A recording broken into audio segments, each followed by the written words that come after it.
चांदनी रात थी जिस दिन तू इस संसार में आया था। चंद्रमा का वही तेज मैंने तेरी आंखों में देखा था।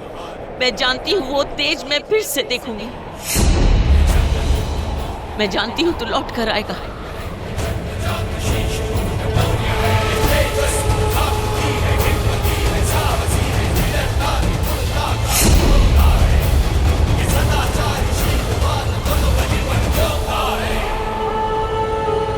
मैं आ गया हूँ पाटलिपुत्र, अपना स्वप्न पूरा करने।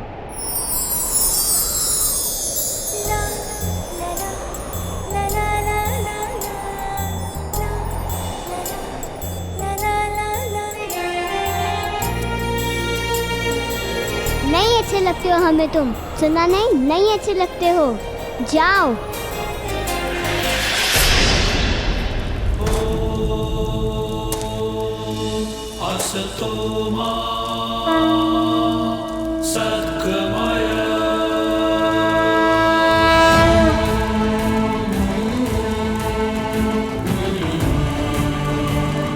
मगध, मेरी जन्मभूमि। आचार्य, आपको लगता है कि वो आएंगे? अवश्य आएगा सुभद्रा। मैंने संदेश भेजा है तो वो अवश्य आएगा।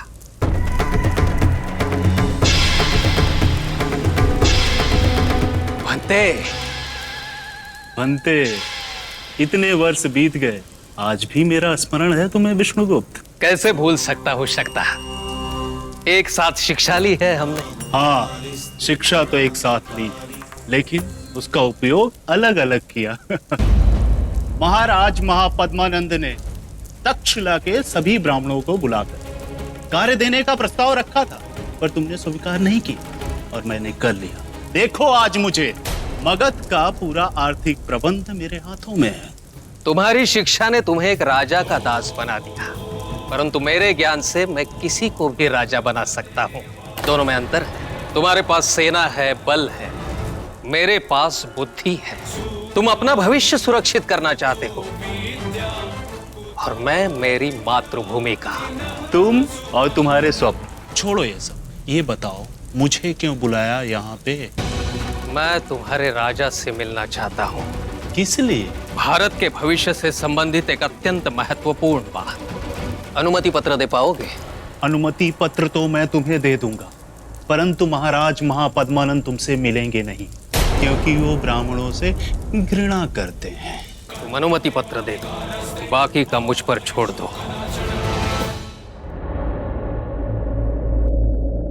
ये विचित्र अनुभव क्यों? यहाँ कर मन विचलित क्यों?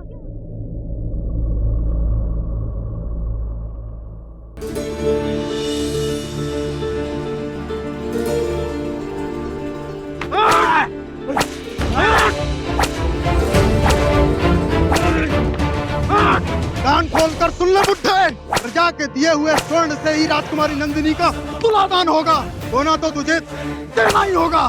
दया करो, मेरी पत्नी के पास एक ही कंगन है, वो अपने पुत्र की शिक्षा के लिए रख रखा है। आज अगर कंगन तूने नहीं दिया तो तेरा पुत्र और तेरी पत्नी दोनों में से कोई नहीं बचेगा।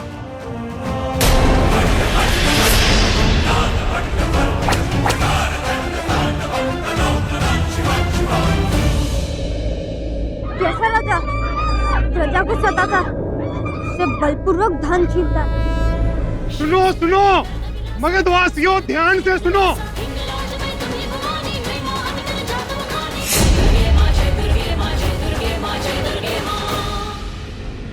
ये राज्यद्रोही सूर्यगुप्त की पत्नी मूरा है, जिसके पति ने हमारे पूर्व महाराज की हत्या की थी। ये भी राजद्रोही है, इसे भी मारो।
अपना साहस मगध के सैनिक का हाथ रोका तूने।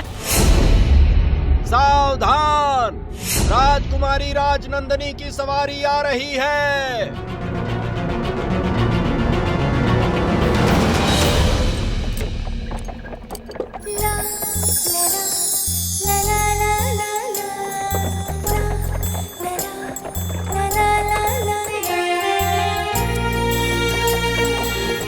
जहाँ जनता कोड़े खा रही है और राजकुमारी रजासी रथ पर सवार होकर घूम रही है।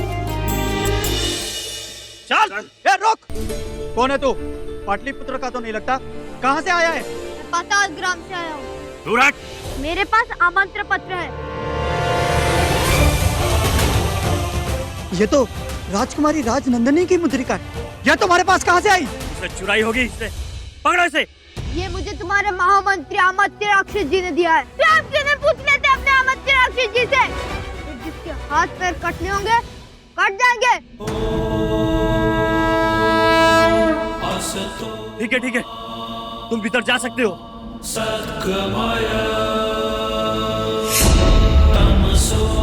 कितना निडर और साहसी बालक है ये।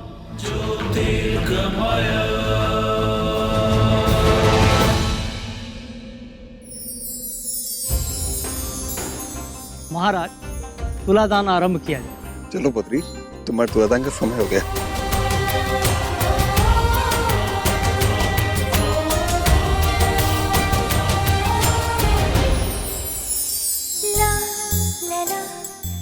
आज मेरी पुत्री मगध की राजकुमारी राजनंदिनी का जन्मदिन है और अब समय है आप सबकी ओर से भेंट देने का।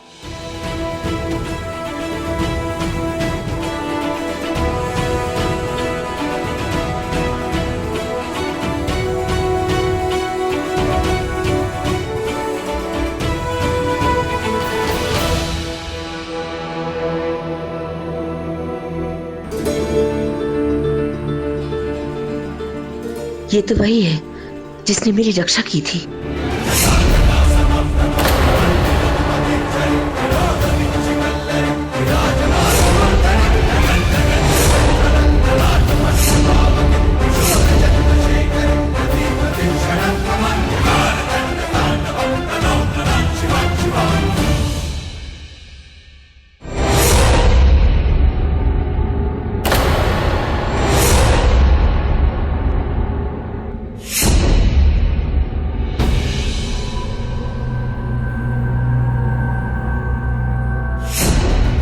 ये तो राजमुद्रा है। ये तुम्हें कहाँ से मिली? ये मुझे महामंत्री अमात्य राक्षस जी ने दी है। महाराज, ये बालक सत्य कह रहा है। ये बालक बहुत साहसी है, इसे मगध की सेना में होना चाहिए। महाराज, तुलादान संपन्न हो गया। महाराज, मैं आपको कुछ बताना चाहता हूँ। क्या आपको ज्ञात भी है कि आपके राज्य में क्या हो रहा है? नंदिनी को अपने कक्ष में ले जाओ।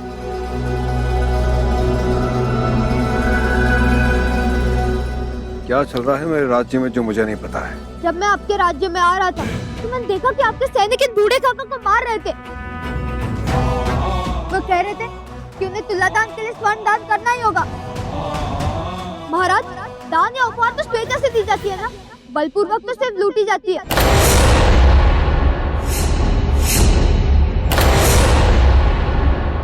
और इन्हें भरे चौराहे पे कोड़े मारे जा रहे थे। आश्चर्य की बात है महाराज कि एक और एक स्त्री पर पत्थर मारे जा रहे हैं और दूसरी ओर अपनी पुत्री का स्वागत किया जा रहा है। ये मेरा राज्य है। यहाँ एक पत्ता भी हिलता तो मेरी इच्छा से हिलता है। कैसे राजा आप? राजा तो मैं ऐसा हूँ अभी के अभी तुझे मृत्यु दंड दे सकता हूँ, किंतु आज मेरी पुत्री का जन्मदिन है इसलिए तुझे जीने का आंसू देता हूँ। चल भाग, जितनी तेज भाग सकता है भाग। यदि मेरे सैनिकों ने तुझे पकड़ लिया तो मैं तुझे कारावास में डाल दूंगा। और यदि आपके सैनिक मुझे नहीं पकड़ पाए तो फिर आपको मेरी एक शर्त माननी होगी। क्या शर्त है तेरी? यदि आपके सैनिक मुझे निर्धारित समय में नहीं पकड़ पाए, ये सारा स्वर्ण जो आपने अपनी पुत्री के जन्मदिन के नाम पर लिया है वो सब आप इन्हें वापस कर देंगे। बताइए, क्या ये आपको स्वीकार है?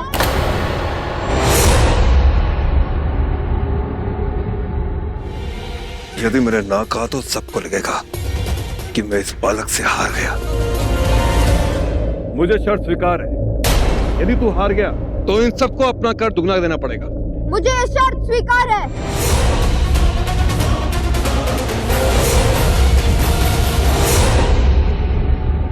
इस काल घड़ी के पूर्ण होने तक का समय है तेरे पास। चल भाग।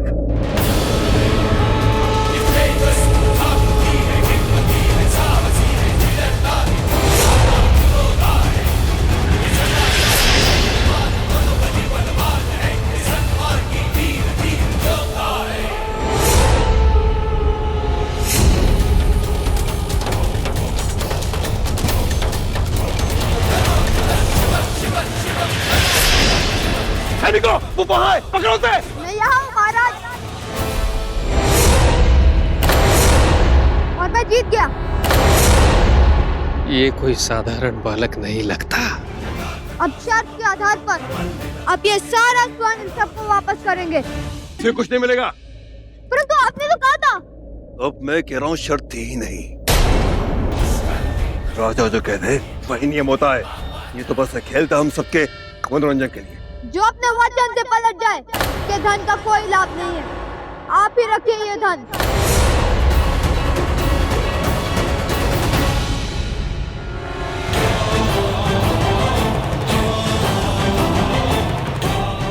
ये बालक मगध नरेश को उसी की राजधानी में, उसके ही भवन में सबके समक्ष परास्त कर दिया। कुछ तो है इस बालक में। चाणक्य उस दिन पद्मानंद से नहीं मिल पाया, पर अगले ही दिन वो भारत पर मंडरा रहे विदेशियों के खतरे से सचेत रहने की योजना के साथ बिना किसी को पूछे पद्मानंद के दरबार में पहुंचा। प्रणाम सम्राट, क्षमा कीजिए मैं बिना किसी अनुमति के यहाँ उपस्थित हुआ हूँ, परंतु मेरा आपसे मिलना अत्यंत आवश्यक था। मगध पर एक बहुत बड़ा संकट मंडरा रहा है सम्राट। यवनों ने गांधार से होते हुए पांचाल प्रदेश तक जीत लिया है और अब उनका लक्ष्य है मध्य भारत को जीतना। वो शीघ्र ही मगध पर भी आक्रमण कर सकते हैं। आपको सिकंदर को रोकना होगा सम्राट, और उसके लिए एक सुदृढ़ नीति की आवश्यकता है जो मेरे पास है। सम्राट ये देखिए, वो सिकंदर संसार को पराजित करता हुआ यहाँ भारत के भाल प्रदेश पर आ धमका है। आपको जो नीति अपनानी है वो ये है कि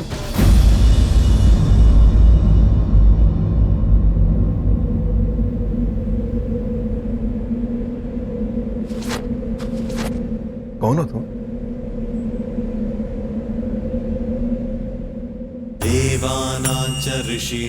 मैं तक्षशिला विश्वविद्यालय का एक प्रमुख आचार्य कौटिल्य चाणक्य। मुझे बताओगे कि भारतवर्ष को कैसे बचाना है?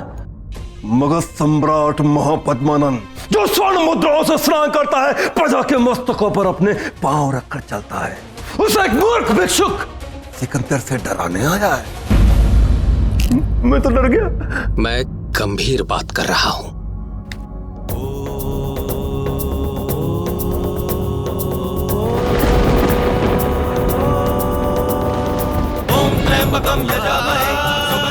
गंभीर नहीं, तुम मेरा मनोरंजन कर रहे हो। विदूषक हो तुम। मूषक जैसे मुख वाला विदूषक।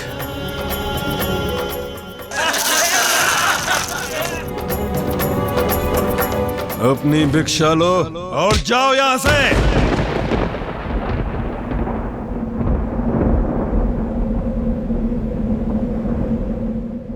विनाश काले विपरीत बुद्धि।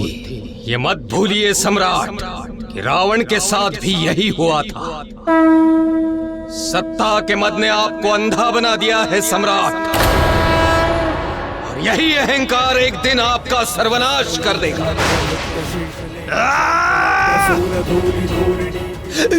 चुप कर ब्राह्मण, इस ब्राह्मण को बाहर निकालो यहाँ से। इस कुटिल चाणक्य की कुटिया पकड़ बाहर फेंक। छोड़ो मुझे। महापद्मानंद, मैं मगध को विनाश से बचाने के लिए यहाँ आया था, पर तुमने स्वयं मगध के महाविनाश को आमंत्रित किया है। आज तुमने जिसे भिक्षुक कह के अपमानित किया है, वही एक दिन तुम्हें अपने प्राणों की भिक्षा मांगने पर विवश कर देगा।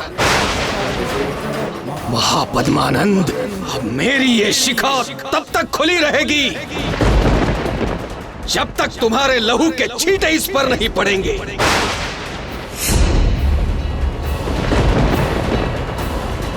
ये एक ब्राह्मण की प्रतिज्ञा है।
रुक पुत्र रुक,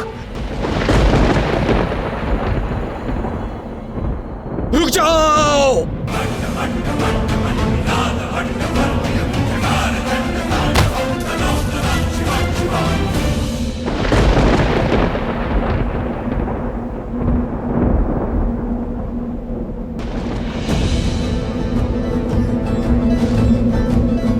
उठिए। तुम्हें आभास भी है तुम अभी मृत्यु के कितने समीप थे? आपसे अधिक नहीं। मुझे बचाने में स्वयं मर जाते तो? नहीं बचाता तो आप मर जाते।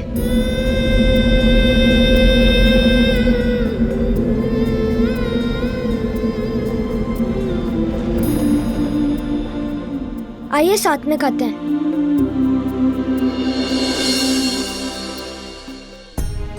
इतने भोजन में तो किसी एक का ही पेट भर सकता है।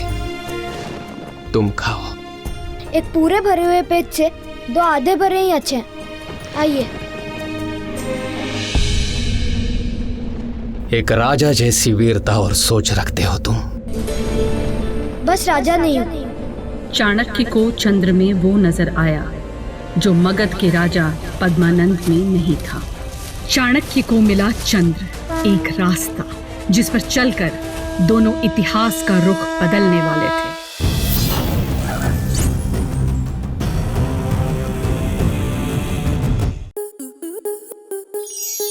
आपके मनोरंजन पर अब नहीं लगेगा कोई ब्रेक।